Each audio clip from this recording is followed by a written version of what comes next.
It's called the Logan Act and you just violated it, Barack Obama.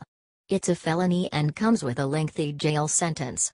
In case you are not familiar, when you violated the Logan Act you basically committed treason. From Wikipedia. Advertisement. The Logan Act, 1 Stat. 613, 18 U.S.C. Section 953, enacted January 30, 1799, is a United States federal law that details the fine and/or imprisonment of unauthorized citizens who negotiate with foreign governments having a dispute with the United States. It was intended to prevent the undermining of the government's position. 2. The act was passed following George Logan's unauthorized negotiations with France in 1798, and was signed into law by President John Adams on January 30, 1799. The act was last amended in 1994, and violation of the Logan Act is a felony. You are not president anymore, Barack Obama, stop acting like it. If for no other reason than you value your personal freedom. And worse, stop going around the globe undermining President Trump. You show up in Germany when Trump had his first meeting with NATO, you show up in Italy when he is meeting with the G7. Advertisement. You show up like that gnome from the travel commercials wherever Trump is as if to advertise your shadow government is real and you offer an alternative to Trump. Elections have consequences. The Democrats are finished as a political party and your career is finished in politics. So please go away and let the next president run the world without your backseat driving. Just days after Trump pulled out of the Paris Accords, days after the liberals all melted down and world leaders said we were all doomed, Obama was out with a leader who bashed Trump. How not joining a voluntary, toothless, non-enforceable climate deal will doom the world is beyond me, but reality has never impeded on the liberals' hysteria before. After Paris, Obama blasted Trump saying, "Obviously I'm disappointed with the current American administration decision to put out of Paris. We're going to have to act with more urgency. I'm looking forward to the United States being a leader and not just on the sidelines going forward." The Prime Minister of Canada Justin Trudeau also bashed Trump for pulling out of the deal, and so it was a bit of a shocker when these two anti-Trump men met so shortly after their attacks. Is that all you were talking about, guys? We don't believe you. We know what you are up to and you should be ashamed of yourself, Barack. Share this if you think Barack Obama violated the Logan Act and belongs in jail.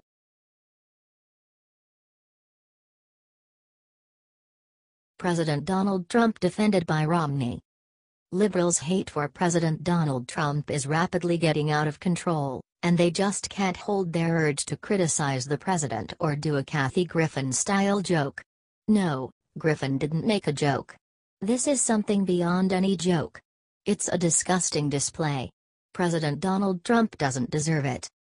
The comedian attempted to get everyone's attention and decided to make a photo session in which she used the president's detached head covered in blood. The photo itself was more than disgusting, but Griffin didn't mind the disgusting detail, and enjoyed her project. Advertisement.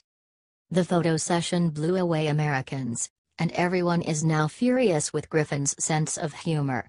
Well, we know that she didn't have any good attention. Moreover, this photo shoot can be freely considered as a method to incite violence. Pretty much the same thing Snoop Dogg did in his video. Why are these people so gross? It's legal to dislike someone, but doing stuff like this could easily put you in jail. I mean, how can these people pretend to kill the president? People didn't like former President Barack Obama, and nobody did a photo session with his bloody head hanging around. Even Griffin knows that these photos can put her behind bars. Advertisement. Mitt Romney came up with a statement on Griffin's photos, and we know that she won't like any of this. Romney is one of the a-lot Americans who condemned Griffin's photo. Our politics have become too base, too low, and too vulgar, but Kathy Griffin's post descends into an even more repugnant and vile territory, Romney tweeted. Well, he's right, and Griffin may finally learn the lesson. In jail. People like her don't deserve anything less than a decent cell. Kathy Griffin is disgusting. Period. Her actions shouldn't be taken lightly.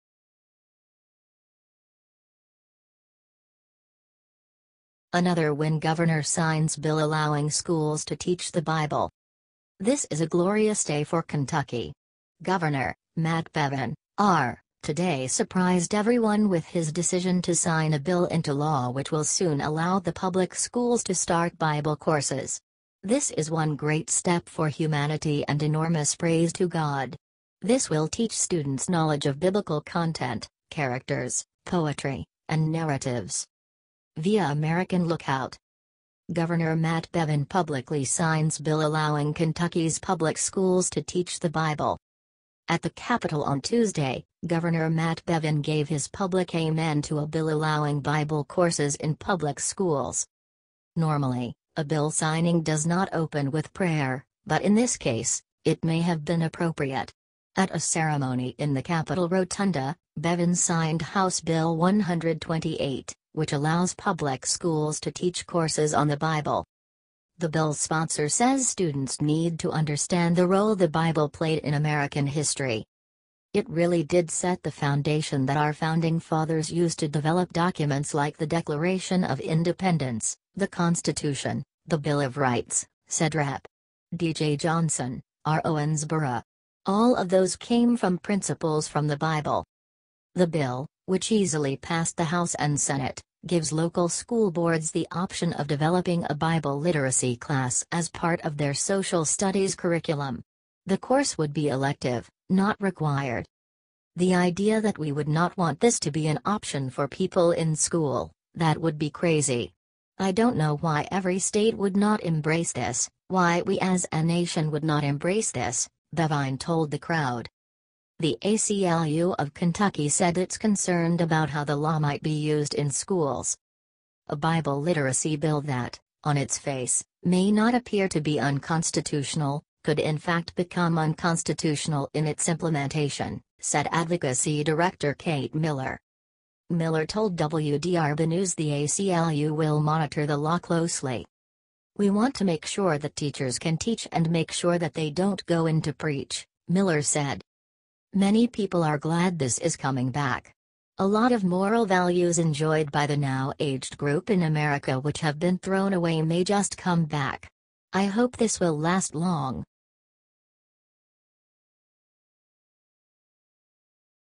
One of America's favorite restaurant chains just trashed our military vets, boycott them now. Of all the asinine policies, Dave & Buster's Arcade and Restaurant in Kentwood, Michigan demanded veterans, Victor Murdoch and Adrian Brown of the American Legion Riders Post 179 of Grandville, Michigan, remove their vests or vacate the restaurant. The patches on their vests depicted the American flag, a bald eagle and the prisoner of war flag. The restaurant's management claimed the patches on their vests promoted gang-related symbols. This is political correctness run amok. According to military.com, Texas-based Dave & Buster's headquarters issued a statement explaining. The group was asked to remove the jackets or turn them inside out because the business dress code prohibits evidence of gang affiliation. Spokeswoman April Spearman said the policy was in place to ensure that everyone is able to enjoy themselves in a fun and safe environment. The American Legion is one of the oldest, most respected veterans organizations in the country.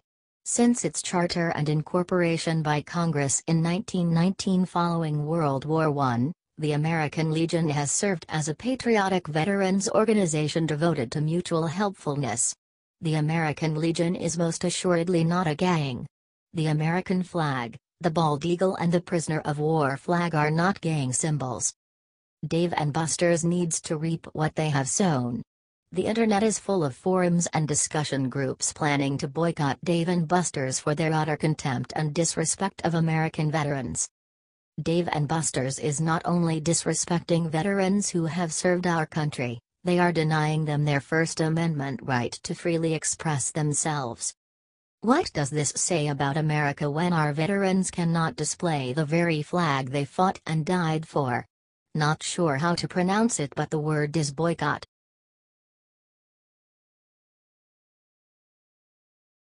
Phil Mudd says Thray needs to go.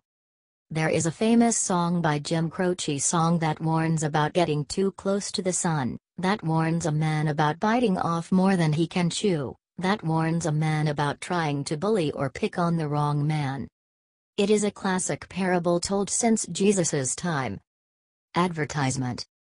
Don't underestimate people, don't be arrogant, use violence as a last resort, for if you choose to throw down you will quickly find yourself on an island, alone right where you thought you wanted to be. There will be no one coming to help, you can't call 911, you will have to deal with the consequences of your decisions. As the song warns, you don't tug on Superman's cape, you don't spit into the wind, you don't pull the mask off that old Lone Ranger. Advertisement. Apparently, CNN host and former CIA agent Phil Mudd has not heard that song because he just did all those things and worse.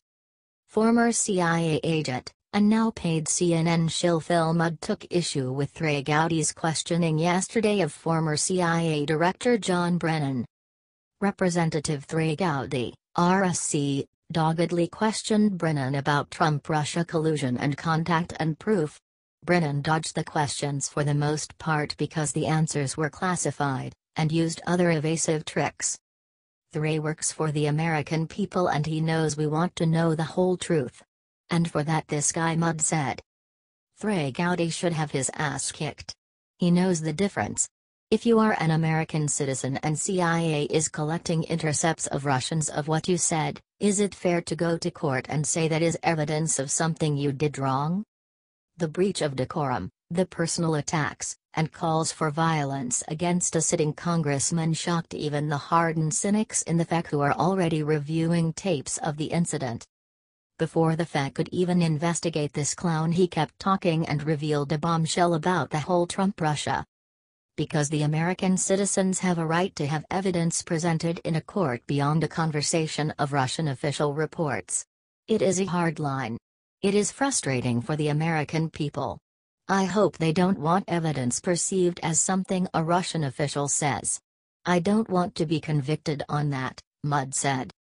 Yes, Virginia, he just admitted that the evidence, proof, whatever you want to call it, is all based on what Russian officials have said. In other words, since Putin's goal was to create chaos, wouldn't having his people lie on tape to create chaos work as well as hacking an election?